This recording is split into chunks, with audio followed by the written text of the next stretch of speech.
안녕하세요. 임플란트 타이거입니다. 코로나 신규 확진 환자 계속 늘어나고 있습니다. 일요일 기준으로 2383명을 기록하고 있고요. 또 수도권뿐만 아니라 비수도권에서도 계속 확산되고 있습니다. 그렇기 때문에 추석 이후 잠복기가 있다는 것을 가정하면 앞으로 얼마나 더 늘어날지 예측하기조차 힘듭니다. 이런 상황에서 코로나19 나는 비켜갈 것이다 라고 생각하는 분도 이제는 나도 걸릴 수 있다. 그렇기 때문에 어떻게 대비해야 하는지 입원한다거나 격리한다거나 할 때 정부로부터 받을 수 있는 생활 지원에 대해서 안내해 드리겠습니다. 자, 질병관리청에서 만든 홍보물입니다. 먼저 생활지원비가 있습니다. 코로나19로 보건소로부터 격리 또는 입원 치료 통지를 받은 사람이 해당되는데요. 다만 여기에서 지원 제외 대상이 있습니다. 국가나 공공기관 그리고 국가 등으로부터 인건비 재정 지원을 받고 있는 기관 등의 근로자가 격리자인 경우, 그러니까 이런 경우에는 중복 지원으로 판단하기 때문에 제외되고요.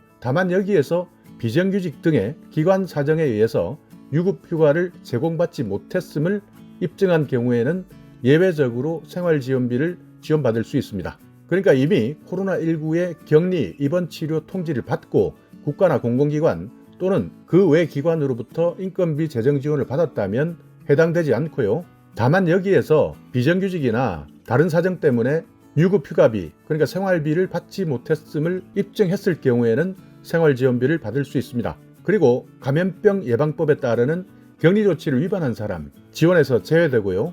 또 가구원 중에 한 명이라도 감염병 예방법에 따르는 유급휴가를 받았을 때는 중복 지원으로 판단하기 때문에 제외됩니다. 그리고 2020년 4월 1일 이후 모든 입국자는 지원 제외 대상입니다. 자, 그렇다면 받을 수 있는 지원 금액을 살펴보겠습니다. 격리 시작 당시 주민등록표상의 가구원 수를 기준으로 생활지원비를 지급받는데요. 1인 가구 같은 경우에는 47만 4,600원을 받을 수 있고요. 2인 가구는 80만 2천원, 3인 가구는 103만 5천원, 4인 가구는 126만 6,900원, 5인 이상은 149만 6,700원입니다.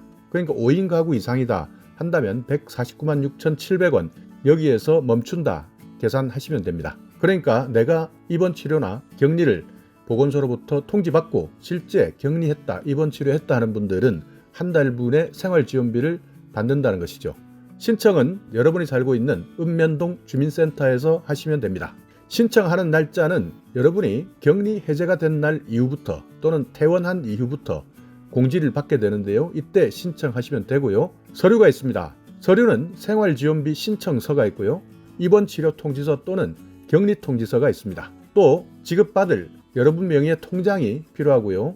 신분증은 반드시 지참하셔야 합니다. 만약 대리로 가신다, 신청인과 대리인의 신분증이 모두 필요합니다. 자, 생활지원비 말고 유급휴가 비용이라는 것이 있는데요. 유급휴가 비용은 마찬가지 보건소로부터 입원, 격리 통지를 받은 사람에게 유급휴가를 제공한 사업주가 신청할 수 있습니다. 여기도 마찬가지 지원 제외 대상이 있는데요. 아까 말씀드렸던 생활지원비와 마찬가지 지원 제외됩니다. 유급휴가 비용의 지원 금액은 격리기간 동안 개인별 임금 1급을 기준으로 하는데요. 하루 최대 13만원까지입니다. 신청은 국민연금공단으로 하셔야 되고 준비할 서류는 유급휴가 지원 신청서 등의 많은 서류들이 있으니까요. 이 서류는 사업주가 참고하시면 됩니다. 그러니까 정부에서 근로자에게 격리 통지를 하게 되면 사업주가 유급휴가 비용을 먼저 지급하고 정부에 신청해서 따로 유급휴가 비용을 지원받는 것이죠. 자, 오늘 이렇게 최근 급증하고 있는 확진자, 여기에 이제 나도 예외가 될 수 없다. 그렇기 때문에 이런 입원이나 격리를 했을 때 받을 수 있는 생활지원 안내에 대해서도 미리미리 알아보시고요. 그리고 혹시 주위에 이런 내용을 모르고 있다면 이런 정보가 있다는 사실 확인해 주시기 바랍니다. 더 궁금하신 사항 중에 유급휴가 비용 국민연금공단 콜센터 1355로 전화하시면 되고요. 생활지원비는 질병관리청 콜센터 1339 상세하게 상담받으시면 됩니다. 자, 오늘 영상 여러분께 조금이나마 유익한 정보가 있었다면요. 오늘도 구독 그리고 좋아요 부탁드리겠습니다.